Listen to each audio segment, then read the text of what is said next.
It's awful. Not tasty at all. What is this? I can't bring myself to eat such a dish.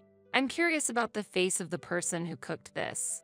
Leaving those words behind, my mother-in-law smiled lightly, looked at me intently, and eventually, while slightly touching the food on the plate, ended up throwing it in the trash. Seeing her behavior towards the food, I honestly wondered what kind of person she was. Was it really appropriate to treat food in such a way? Sitting next to her was her most beloved son. Did she see how sad he looked? My name is Susan. I'm an office worker and I just turned 30. I married my husband Ryan 2 years ago, but we don't have any children yet. Of course, we dream of expanding our family in the future, but for now, we prioritize our time together and want to enjoy our fulfilling days. Ryan has always been a considerate and kind man since we first met. I've never seen him angry. We both work during the day, and when it comes to household chores, we share them properly. I mainly handle the cooking, and Ryan diligently does the cleaning and laundry. My cooking skills aren't professional, but thanks to my mother's teachings, I can make various dishes. I can't express enough gratitude to my mother. However, because I would only be able to start preparing dinner after coming back home from a full day of work, we would end up eating a bit late. As for me, I can finish preparing several dishes in about an hour, so I thought that was an average cooking time. But then, my husband said something unexpected. Your cooking is really delicious. So, if possible, I'd like to have dinner a bit earlier. He seemed somewhat apologetic when he conveyed that. But I thought I was doing well preparing the main and side dishes, including soup, all in about an hour. I thought that's quite normal. As I looked a bit puzzled, Ryan immediately added, "No, that's not what I meant. Sorry. I'm not saying you should cook faster. It's just that my mother always prepared this amount in about 15 minutes. Really? That's amazing. That night's menu included salad and soup full of vegetables. For the main dish, there was steak, and as a side dish, mashed potatoes. Thinking that all these could be made in 15 minutes made me wonder, perhaps my mother-in-law is exceptionally good at cooking?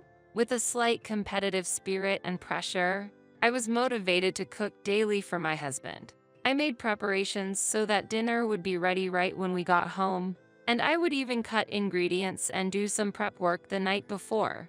But no matter how hard I tried, I couldn't get it under 30 minutes, always feeling regretful while keeping an eye on the time. Nevertheless, Ryan never complained and helped with laundry and other household chores while I was cooking. Ryan, I'm really sorry. I'm trying to be faster, but it seems 30 minutes is my limit. He comforted me, saying, "It's my fault, isn't it? The meals you make are really delicious, so I might have expected too much." Ryan gained about 10 pounds after our marriage, though he's still within a normal range. Seeing him happily eating and having seconds of the meals I prepared was my joy. As time passed, the topic of visiting our parents' home after a long while came up. "Hello." When I greeted everyone cheerfully as usual, a voice came from inside the house. "Susan, you're as energetic as ever. Your voice reaches every corner of the house." My mother-in-law's voice was light, and she seemed to be smiling, but her eyes were not laughing. This kind of thing happens all the time. In other words, she was probably being sarcastic by saying that the sounds I made were noisy today, but I didn't mind it. From the outside, it looked like a good relationship between a daughter-in-law and a mother-in-law. But the mother-in-law was really skilled at mixing female-specific sarcasm into praise and indescribable jokes. Naturally, my husband and always calm father-in-law never noticed it. In fact, I knew before I got married that my mother-in-law didn't like me. The cause was during a meal when both families gathered. "Oh, isn't that Susie?" The one who spoke to me like that was Ryan's grandmother.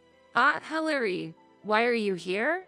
My mother-in-law looked at us calling each other so casually with a questioning and stern expression. Seeing my mother-in-law's demeanor, I tried to show respect by saying, "Good day. Might you be Ryan's grandmother?" But it was already too late. My mother-in-law was staring at me as if I was an enemy. I regretted it, but it was already too late. Since I had known beforehand from my husband that the relationship between his mother and grandmother was not good, I felt I should be careful.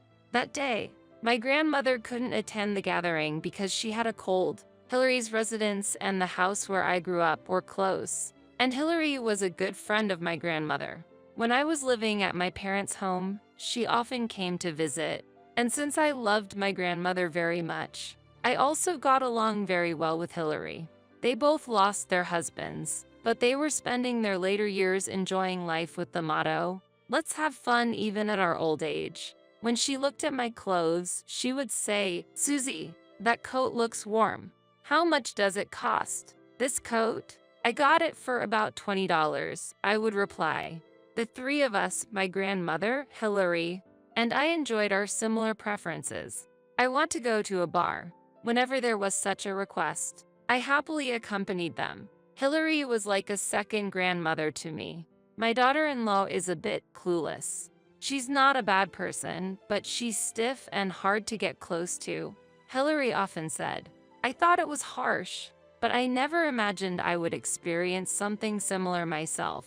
After getting married, as I had imagined, the subtle sarcasms from my mother-in-law never stopped. "Susan, your makeup gets thicker every time we meet, doesn't it? Youth is wonderful." Or, "Ryan, you seem to have gained a bit of weight since you've been with her. Is the balance of your meals okay? Or is it the influence of both of you working?" There was a daily barrage of sarcasms. There was a time when I brought several dishes I had cooked for some occasion. "Susan, you're good at cooking, aren't you?" When my father-in-law commented like that, my mother-in-law was clearly displeased. After eating just a little of my dish, she said, "Is this really so amazing? I can make it easily, too." Showing off something like this lacks class, and spoke in a voice that only I could hear. After that, my mother-in-law didn't eat at all. Mom is also very good at cooking, so we are lucky. Right, Dad? When my husband said this, my father-in-law nodded. My mother-in-law wasn't displeased with that comment, and soon regained her mood. Her mood changed frequently, like a roller coaster.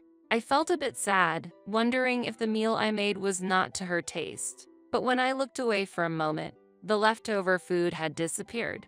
When I secretly peeked into the kitchen, I witnessed my mother-in-law transferring the remaining dishes I had cooked onto a plate and storing them in the freezer. Does that mean she liked it? Is she just being very moody, perhaps? I had the luxury to feel that way at that time. However, after hearing my husband's remarks the other day, I held a subtle sense of competition with my mother-in-law. "Mother, I heard from Ryan that you can prepare meals in a short time. I'd love to learn your secret." To that suggestion, my mother-in-law briefly showed a displeased face and retorted, "Why do I have to teach you? That's an absolute no. You're still a beginner. You have no idea how much time it takes to reach a level like mine." As usual, I received a slightly harsh response. It was particularly strict when it was just the two of us. No proper eye contact, not even looking straight at me. Being avoided to this extent hurt me, too. When we met before the meal, she was kind to me. However, as soon as she learned that I got along well with Ryan's grandmother, her attitude toward me changed 180 degrees, and she started treating me like an enemy.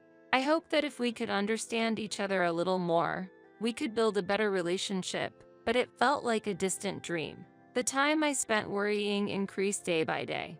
Every time I visited my in-laws' house, my mother-in-law prepared the meals by herself. Actually, when I first visited my in-laws' house shortly after getting married, I once asked her, "Mother, is there anything I can help with?"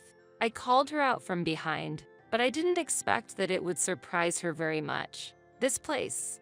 You shouldn't open it without permission." She suddenly closed the door to the kitchen. My reaction upon hearing that was one of great surprise and also confusion.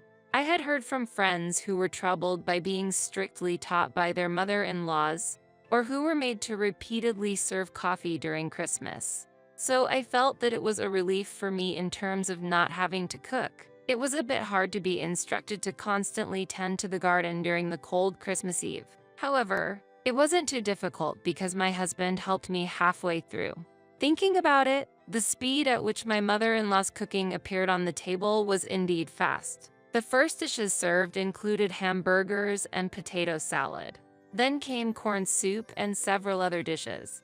Each was at just the right warmth, had a somewhat nostalgic taste, and was very delicious. I would be happy if she could teach me her recipes. With that in mind, I started to often look at recipe books during my break time. Susan, you've been looking at cooking books a lot lately, haven't you? I'm really impressed that you're bringing such elaborate homemade lunches every day. I usually have frozen meals for lunch. The one who approached me with a smile was a younger colleague at the office. If I were single, I think I'd be no different from you. The frozen meals nowadays are well balanced, so I think that's fine. After listening to my words, my junior colleague passionately talked about his favorite frozen meals. I especially liked it when I got to sample a hamburger steak from a diner at the supermarket. It's really tasty. Following that conversation, I suggested to him, "From now on, your nickname will be Frozen Meal Lover, okay?" To which he replied with a laugh, "That's a bit." Amidst such daily life, before I knew it, my mother-in-law's 60th birthday was approaching. Last year, we had a grand celebration for my father-in-law's 60th birthday, so we couldn't ignore my mother-in-law's birthday. I was worried whether she would be happy with the celebration since she didn't like me. "Ryan, your mother's birthday is coming up soon. What should we do?" When I asked my husband, he said, "Actually, I'm planning a surprise," and smiled at me. And then, the following month was my mother-in-law's special birthday. I had a meeting with my father-in-law, and he agreed to take my unsuspecting mother-in-law out of the house for a while. My husband was already excited about the surprise, saying she'll definitely be amazed. Despite feeling a bit anxious, I helped my husband with the room decorations and continued waiting at home for my in-laws to return. "We're home." I heard my father-in-law's calm voice from the entrance of the house. That was the signal for the start. My husband and I hurried to the entrance and, with the crackers we had prepared earlier, we loudly said, "Happy birthday, Mom." However, when I saw my mother-in-law's face, her reaction was underwhelming. Honestly, she seemed even less happy than before. Trying to surprise me? But why here? This must have been Susan's idea, right? She glanced at me with a glare and then quickly entered the house. It was common for my mother-in-law to be cold to me, but it was surprising for her to act this way in front of her son and husband. Afterward, my father-in-law said, "I'm sorry. I got into a bit of an argument with Mom," implying that my mother-in-law got upset over something minor and hardly spoke on their way home. Feeling troubled, we followed her. As soon as she entered the living room, she let out a deep sigh. We had worked hard on the decorations, but she didn't seem to have any particular reaction to them. She sat down heavily on a chair, clearly in a bad mood. This atmosphere, it's not fitting for a celebration. It's awful. That's how I felt. "Oh, what about dinner? We worked hard for it." Then, my husband and I proceeded to the kitchen. That's when my mother-in-law yelled at me with an unexpectedly loud voice. "Wait, did you enter the kitchen without permission? Susan, can't you keep a promise?" She stared at me intensely. While I was struggling to respond, my husband said, "Why are you so irritated, Mom? It's okay to enter the kitchen." I told her it was okay. I had promised my mother-in-law not to enter the kitchen alone, but my husband, with a smile, encouraged me to go in, saying it was fine. Unable to say anything against her beloved son's words, my mother-in-law quieted down. My father-in-law watched the situation with a wry smile. The atmosphere was a bit awkward, but the hastily prepared, slightly unappealing dishes were lined up on the dining table. Perhaps out of consideration, my father-in-law kindly commented, "This looks delicious. I can't wait." But my mother-in-law was constantly in a bad mood, sulking like a child. When all the dishes were ready, we started the meal with "Happy birthday, Mom. Cheers." It was right after that. Disgusting. Not delicious at all. What is this? I can't bring myself to eat such food. I'm bothered by the face of the person who cooked it. My mother-in-law suddenly said that. Her gaze was definitely directed at me. Of course, it wasn't a fact that it was disgusting, but rather a sarcastic comment from her. When I remained silent, my mother-in-law added, I don't know how much effort you put in, but if this is the result, you still need more training. She snorted and smiled smugly. Her behavior didn't stop there. Saying, I can't eat such food, she threw the dishes into the trash. Unable to contain my anger, I raised my voice. What are you doing? Please apologize. Even so, my mother-in-law did not listen to my voice. In the quiet room, my husband, his voice trembling, said to me, Susan, that's enough. Let's leave this place quickly. However, my mother-in-law watched the exchange with a look of surprise on her face. After that, my usually calm father-in-law raised his voice. What have you done? Ryan worked hard to prepare those dishes for you. At this, my mother-in-law's face changed color in surprise. Perhaps she hadn't noticed because of her excessive anger, but Ryan's hands were covered with multiple band-aids. Seeing this, it seemed that my mother-in-law finally understood the seriousness of the situation. Oh, despite that, what have I done? Though my mother-in-law was shaken, there was no one there who felt like helping her. I spoke to my mother-in-law calmly. I know you don't cook much, mother-in-law, but preparing ingredients, seasoning, and cooking takes a lot of time and effort. But as I imagine the smiling faces of those who will eat it, I continue to cook with all my heart. As my mother-in-law remained silent, I said, I'm sorry. I couldn't find time to make the cake myself, so I bought it. I thought I would chill it in the refrigerator. So I opened it. At those words, my mother-in-law's face, which had been pale, suddenly flushed. When we opened the refrigerator, the reason for my mother-in-law's fast cooking speed became apparent. Inside the fridge was mostly microwave-ready foods, with famous brand cafeteria-style dishes being particularly noticeable. As we opened the freezer, we found it was packed with frozen meals. Seeing this, my husband smiled and said, Oh, it seems Mom is not good at cooking either. With her birthday approaching, Ryan was excitedly planning a cooking surprise. And for the next month, he practiced cooking night after night. You've been cooking so much, Susan. I'm always grateful for your delicious cooking. I'm looking forward to seeing the happy look on Mom's face. My husband often said, I suggested it would be better to cook at home and bring it, but he was determined to cook at his parents' house, wanting her to taste it fresh. I was worried, so I bought everything from cooking utensils to seasonings. My husband laughed cheerfully at me carrying even knives and cutting boards, but my intuition was right. My mother-in-law's kitchen was surprisingly clean. Many of the seasonings were old, and the cutting board was a bit dusty. I wasn't too surprised when I opened the refrigerator. I had noticed my mother-in-law's secret before. The hamburger steak I got from my junior colleague the other day had the same taste as the hamburger steak my mother-in-law was proud of. When my mother-in-law was cooking, I frequently heard a beeping sound. Today, I realized that it was the sound of the microwave. Microwave-ready foods are not bad.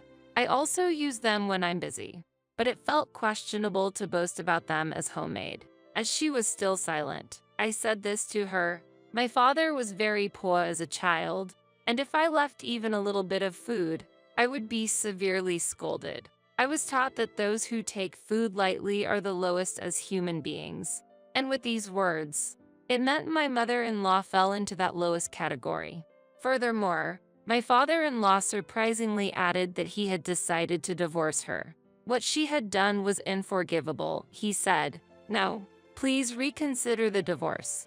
In response, he sternly replied, You are apologizing to the wrong person. My mother-in-law quickly looked toward us and apologized sincerely. Whether or not they would get divorced was not an issue to me. However, I felt that it would be difficult for me to have a good relationship with such a mother-in-law in the future. For the past month, I had witnessed my husband's efforts, so I was purely disappointed. Glancing at him next to me, his expression was very angry. Unlike his usual self, after he finished tidying up his things, he said, Why should I forgive you? Those who take meals lightly are the worst human beings. Moreover, your attitude towards Susan throughout today was terrible. I'm sorry, but I don't want to see your face again." And with that, he left the house. Seeing him angry, I couldn't hide my surprise and said, I'll also take my leave, and I left my in-laws' house with my husband. I heard the crying voice of my mother-in-law from behind us, but I did not look back. After that, regarding my parents-in-law, it was somehow agreed that my mother-in-law would stay at their house under the condition that she would change her attitude toward me. Otherwise, her husband would divorce her. There was one phone call of apology to me. "I'm sorry, but for some reason, I just don't like the way you talk to me as your mother-in-law," she conveyed. "It may be a long time before I can hear a sincere apology, but I'm not looking for one. Whether they would get divorced or not, honestly, feels irrelevant to me." Later on, Ryan's grandmother, Hillary, began living in the same house with my parents-in-law. Originally, the house belonged to her and she lived there with them, but both parties were stubborn, and their relationship had been bad since the early days of marriage. Apparently, Hillary had fled to her daughter's house, which was near where I lived. Hillary, having heard about the recent incident regarding my mother-in-law's 60th birthday celebration, got angry. "I had already given up on you, but now that I know you've hurt my dear grandchildren, I can't stay silent any longer. From now on, I intend to correct your bad nature. It's not enough just to know how to use a microwave," she said. Thus, it seems that my mother-in-law, who had just turned 60, began to receive some belated housewife training from Hillary. That lady over there, the other day she apparently spent over 15 minutes just to peel one carrot. "I heard this from Hillary," said my grandmother when I visited my parents' house. Hearing that story, I smiled. My husband became emotional only on that particular day, and the next day he was back to his usual gentle self. As I saw him eating the food I made happily, I wondered if what had happened was just an illusion. But clearly, it wasn't a hallucination, and it seems he has no intention of forgiving his mother in the future. They were both stubborn, and I couldn't help but smile at the resemblance between them. Susan, what's wrong? Did you lose your appetite?"